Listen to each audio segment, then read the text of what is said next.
Sir sir ఇప్పుడు చెప్పండి sir, ఇప్పుడు ఒక అమ్మాయిని మధ్యలో లాగుతారని చెప్పేసి ఒక దీన్ని పడుతుంది, దాని మీద మీ కామెంట్స్. ఇక్కడ అమ్మాయిని మధ్యలోకి లాగడం కాదండి, ఇక్కడ ఏం జరిగింది, అసలు తను ఒక అసిస్టెంట్ కమిషనర్గా ఉద్యోగం చేస్తున్నటువంటి ఒక మహిళ, ఒక గిరిజన మహిళ, అటువంటి ఒక బాధ్యతాయుతమైనటువంటి పదవిలో ఉన్నటువంటి ఒక మహిళను ఈ విధంగా బెదిరించి భయపెట్టి ఆమె దగ్గర ఫేవర్ చేసుకోవడం కోసం వాడుకున్నారు. ఇది మేము అంటున్నాం, ఇది చట్ట ప్రకారం నేరము అని.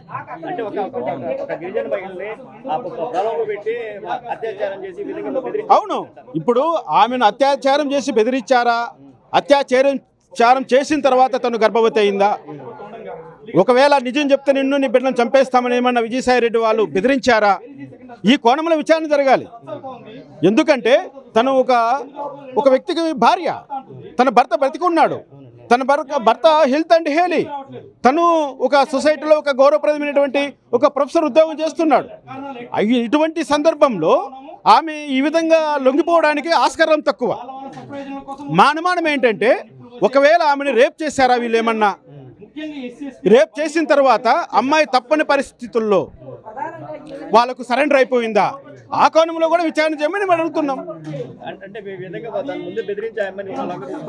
తప్పకుండా ఇప్పుడు శాంతి గారు భయపడుతున్నారు, వాస్తవం తెలియట్లేదు, నిదానంగా ఆమెకు ప్రభుత్వం రక్షణ కల్పిస్తుందన్న, దళిత సమాజము గిరిజన సమాజం అండగా ఉంటుందంటే తను నిజం చెప్పే అవకాశం ఉంది. ఆ నిజం చెప్పడానికైనా ఆమెను కోర్టులో ప్రొడ్యూస్ చేయాలి, న్యాయస్థానంలో ప్రొడ్యూస్ చేయాలి, న్యాయమూర్తి ముందర పెట్టాలి. కాబట్టి ఈ యొక్క శాంతి గారి విషయము న్యాయమూర్తి గారు విచారణ చేసి స్టేట్మెంట్ రికార్డ్ చేసే వరకు ఆమెను ప్రలోభ పెట్టారా, భయపెట్టారా, రేప్ చేసి విధమైనటువంటి బిడ్డను ఆమె కడుపులోకి పెంచారా, ఇవన్నీ రావాలి బయట. ఆమె వాలంటరీగా ఈ విధమైనటువంటి కార్యక్రమానికి పూనుకునుందా లేదా వేరే అవకాశాలు ఏమైనా ఉన్నాయనేది కూడా చూద్దాం. సార్ ఇంకో విషయం సార్, ఇప్పుడు విజయసాయి రెడ్డి ఇందులో తప్పించుకోవడానికి ఎటువంటి మార్గాలు అనుసరించవచ్చు? ఇప్పుడు విజయసాయి రెడ్డి గారు తప్పించుకోవడానికి ఎలా ప్రయత్నం చేస్తాడంటే టెక్నికల్గా చాలా ఉన్నాయి. ఇప్పుడు ఏదైనా DNA టెస్ట్ కావాల్సింది కొన్ని ఉంటాయి. అతను నాకు తెలిసిన సమాచారం పక్కన ఒక సర్టిఫికేట్ ఇచ్చి పెట్టుకున్నాడు, ఐఆమ్ గే అని. అందుకే మొన్న అన్నాడు ఆయన, ఆ గే అనే పదానికి నేను అర్థం చెప్తున్నా, ఆయన దగ్గర ఒక సర్టిఫికేట్ ఉంది, సంసారానికి పనికిరాను అని. అది అడ్డం పెట్టుకుని ఏమైనా చేయొచ్చు. ఒక డాక్టర్కి 1 లక్ష రూపాయలు ఇచ్చి నాకు సర్టిఫికేట్ రాయమంటే రాయేస్తాడు, పెద్ద సమస్యగా తెచ్చుకోవడానికి. ఇప్పుడు రేప్ కేసులో డబ్బున్న వాళ్ళు, ధనం ఉన్న వాళ్ళు ఏం చేస్తున్నారు, మా వాడు పిచ్చివాడని ఒక సర్టిఫికేట్ తెచ్చి బెయిల్ తెచ్చుకుంటున్నారు, మా వాడు సంసారాన్ని పనికిరాడని చెప్పి సర్టిఫికేట్ తెచ్చుకుంటున్నారు. ఆ విధంగా న్యాయం నుంచి తప్పించుకోవడం ప్రయత్నం చేస్తారు. కాబట్టి విజయసాయి రెడ్డి కూడా దానికి మినహాయింపు కాదు, మహామేధావి. కాబట్టి మా అనుమానం మేము వ్యక్తపరుస్తున్నాం. నివృత్తి కావాలి, అది చట్ట ప్రకారం నివృత్తి కావాలి. ఆయన గే అబ్బా చాలా ఆనందంగా పడిపోతున్నాడు. వెరీ గుడ్, చూద్దాం, అది కూడా చూద్దాం. Okay, right. ఇప్పుడు విజయసాయి రెడ్డి గారికి మీకు భయపెట్టారా, ఏం చేశారు అన్న విషయం అంటే నాకైతే థ్రెడ్ కాల్స్ వస్తున్నాయండి. 2-3 డేస్ నుంచి థ్రెడ్ కాల్స్ వస్తూ ఉన్నాయి. కొన్ని అన్నోన్ నుంచి నెంబర్ నుంచి థ్రెడ్ కాల్స్ వస్తున్నాయి. కాబట్టి మరి నాకు 2 ఆడపిల్లలు ఉన్నారు, నన్ను నేను కాపాడుకోవాలి. ఆ పిల్లల కోసము నేను నిన్న హోమ్ మినిస్టర్ గారిని కలిశాను, లెటర్ ఇచ్చాను, డీజీపీ గారిని కలిసి లెటర్ ఇచ్చాను. ఆ బాబుకి, నాకు, నా 2 ఆడపిల్లలకు, అదేవిధంగా శాంతి గారికి కూడా ప్రొటెక్షన్ ఇవ్వాలి. అందుకే వచ్చాను నేను ఇవాళ, విజయవాడకు వచ్చింది కూడా అందుకే. సో మేడం గారు కూడా అంతా విన్నారు, అంతా తెలుసమ్మా, మాకు మ్యాటర్ చాలా సెన్సిటివ్గా ఉంది, చాలా జాగ్రత్తగా డీల్ చేస్తాము. తప్పకుండా ఇందులో ఎంత పెద్దవాళ్ళు ఉన్నా సరే వదిలేది లేదు, చట్టం తన పని చేసుకుంటూ వెళ్తుంది. ఆ బాబుకి DNA టెస్ట్ చేయిస్తాము, ఆ బాబు తండ్రి ఎవరో నీకు తెలుస్తాం, తెలిసేంతవరకు ఆపేది లేదు ఇది. ఎందుకంటే ఇది రేపొద్దున ఫ్యూచర్ కాంప్లికేషన్స్ ఉండకుండా ఉండాలంటే నువ్వు అడుగుతున్న ఏదైతే ఉందో రిక్వెస్ట్, అది మాకు అర్థమవుతా ఉంది. ఇది కొద్దిగా టిపికల్ సిచ్యువేషన్ వచ్చింది ఫస్ట్ టైం ఇట్లా ఆంధ్రప్రదేశ్లో, తెలంగాణ, మన తెలుగు ప్రజలకు ఒక విచిత్రమైన సిచ్యువేషన్ వచ్చింది. ఇప్పుడు నిజంగా మీరు అంటున్నట్టు ఆయన పోతిరెడ్డి సుభాష్ గారు బయటకు వస్తే, ఆయన బయటకు వచ్చి ఏదైనా చెప్తే ఈ ఇష్యూ కొంత సాల్వ్ అవుతుంది. ఆయన అప్స్టాండింగ్లో ఉన్నారు, శాంతి ఏమో ఆయన నా భర్త అంటారు. ఆ సుభాష్ రెడ్డి నాతో మాట్లాడుతున్నప్పుడు ఆ బిడ్డకు నాకు ఏ సంబంధం లేదు అంటాడు. నేను రికార్డు పంపించాను, వైరల్ రికార్డు, అంత మాట్లాడింది కూడా ఆ రికార్డు వైరల్ అవుతా ఉంది. సో ఈ కన్ఫ్యూజన్లో నాకు భవిష్యత్తు ఊహించుకుంటే భయం వేస్తూ ఉంది. రేపు పొద్దున ఆ పిల్లోడు పెద్దగా అయితే ఆ పిల్లోడికి పెద్ద ప్రాబ్లం. ఫస్ట్ ఆఫ్ ఆల్ ఆ పిల్లోడు రేపు స్కూల్కి వెళ్తే తండ్రి ఎవరి పేరు రాస్తాడు, సన్ ఆఫ్ ఎవరి పేరు రాయాలి, ఆ బిడ్డ నా పేరు రాస్తాడా, నేను ఒప్పుకోను. ఎవరి పేరు రాయాలి? అదేదో ఇప్పుడే ఇచ్చే సార్ ఇంకోటి అండి, శాంతికి కూడా విజయసాయి రెడ్డి నుంచి ఏమన్నా థ్రెట్ ఉండే అవకాశం ఉందంట. ఈ కృషి మొదలైనప్పుడు శాంతి నాతో టచ్లో లేదు. అంటే బహుశా మీకు అర్థమైంది కదా, కాబట్టి కొద్ది సర్దు మునిగిన తర్వాత ఏమన్నా మరి మాట్లాడుతుందేమో. ఇప్పుడైతే నాకు తెలియదు. అమ్మాయి ఇప్పుడు నా టచ్లో లేదు ఫోన్లో. ఇక మీడియా ద్వారా మాట్లాడుకోవడమే. ఏనాటికైనా నా ఇద్దరు ఆడపిల్లల తల్లే కదా తను, ఎక్కడున్నా. సో ఆ బాధ నాకు ఉంటుంది. ఏ భర్త సభ్య సమాజంలో భార్యని పిల్లల్ని రోడ్డు మీద పెట్టుకోడండి, ఇది అబద్ధం కాదు. నాకు పెద్దలు, మన ఆంధ్రులు పెద్దలు మనకు నేర్పించింది ఏంటంటే ఎవడు అలా ఇలా చేయడు. ఇది ఎందుకు వచ్చిందంటే ఈ సిచ్యువేషను, వాళ్ళు ధనబలమో కండబలమో బుద్ధి బలమో ఏదో నాకైతే తెలియదు. ఇటువంటివి అయితే ఒకప్పుడు నడిచిందేమో దొరాబాంచనని, ఇప్పుడు నడవదు.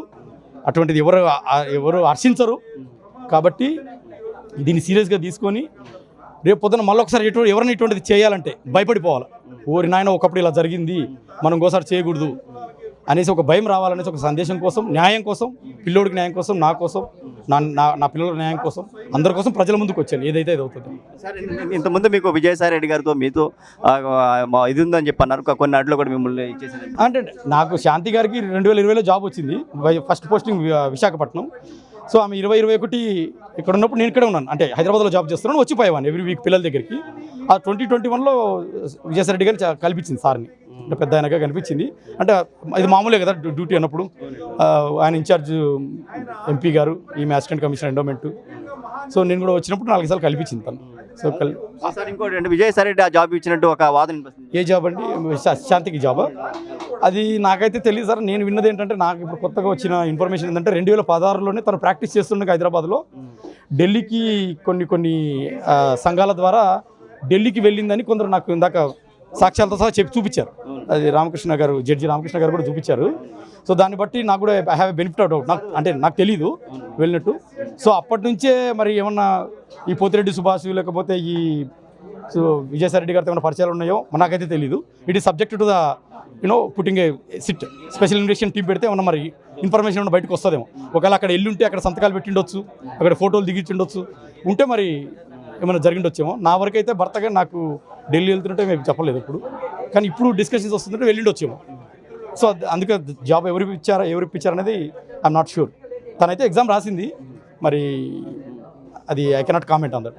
సార్ ఒక పక్క అంటే నాకు విడాకులు ఇచ్చాను, మీరు ఇవ్వలేదని అంటున్నారు దీని మీద. లేదండి, నేను విడాకులు ఇవ్వలేదు. 2016లో ఎటువంటి విడాకులు లేదు. అది ఫేక్ డాక్యుమెంట్స్. అవి ఫేక్ డాక్యుమెంట్స్. నేను ఒకటే చెప్తున్నాను, మీడియా ముఖంగా నేను నిన్న మినిస్టర్ గారు కూడా అదే చెప్పాను, అనిత మేడం కూడా. ఆమె కూడా అదే అడిగింది, మదన్ 2016లో విడాకులు ఇచ్చినట్టు చెప్తున్నారు కదా. లేదు మేడం, మీరు హోమ్ మినిస్టర్, 5 కోట్ల మందికి మీరు అధిపతి, ఇప్పుడు యూ హ్యావ్ ఎవ్రీ రైట్. మీరు ఆ డాక్యుమెంట్ తీసుకొని మీరు ఫోరెన్సిక్ పంపించండి. అది కానీ 2024లో ఆ దస్తావేజ్ రాసినట్టు ప్రూవ్ అయితే ఇచ్చేసిన వదిలేస్తా అని చెప్పి. నేను ఇవాళ నేను చాలా మీకు కావాలంటే ఇప్పుడే పంపిస్తానండి. 2016లో డైవర్స్ తీసుకుంటే క్లెయిమ్ చేస్తుంది కదా. 2018లో ఫోటోలు చాలా ఉన్నాయి. నేను నిన్న కూడా మీడియాకి ఇచ్చాను. 2018 మీడియాలో చాలా కావాలంటే ఇప్పుడు ఇస్తాను నేను మీకు. 2018లో దిగిన ఫోటోలు ఉన్నాయి. 2018లో ఇదంతా డ్రామా సార్. అంటే నాకు ఎలా చెప్పాలో తెలియట్లేదు, కానీ ఒక భర్త భార్య గురించి ఇట్లా చెప్పుకోవాల్సిన పరిస్థితి వస్తుందని నేను కళ్ళ కూడా ఊహించలేదు. అది కూడా కాకుండా మొన్న వైజాగ్లో కూడా మీ అదే బేబీ భర్త అప్పుడు కూడా మీ పేరు రాయించని చెప్తాను. అబ్జల్యూట్లీ సార్, మంచి క్వశ్చన్ అడిగారు. ఇప్పుడు మీరు వైజాగ్ అప్పుడు డాక్యుమెంట్స్ నా దగ్గర కూడా ఉన్నాయి, చూపిస్తాను. వైజాగ్ హాస్పిటల్ ఇప్పుడు వెళ్ళండి, ఫ్రంట్ ఆఫీస్లో father of the babies Manipati Madan Bhavan అని ఫ్రంట్ ఆఫీస్లో ఉంటుంది. ఓన్లీ కేషీట్లో మాత్రం, అంటే కేషీట్స్ అంటే మ్యానుస్క్రిప్ట్ చేతితో రాస్తారు, దాంట్లో మాత్రం పి సుభాష్ అనే వ్యక్తి వచ్చి, పోతిరెడ్డి సుభాష్ అనే వ్యక్తి వచ్చి, ఆ డాక్యుమెంట్స్ కూడా ఉన్నాయి, ఒరిజినల్స్ వచ్చే స్క్రాల్ కూడా అవుతున్నాయి.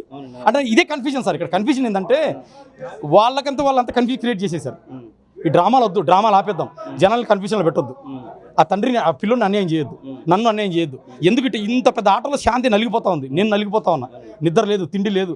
ఎంతమందికి చెప్పినా అదే, ఎంతమందికి ఎన్నిసార్లు చెప్పినా నిజం ఇదే.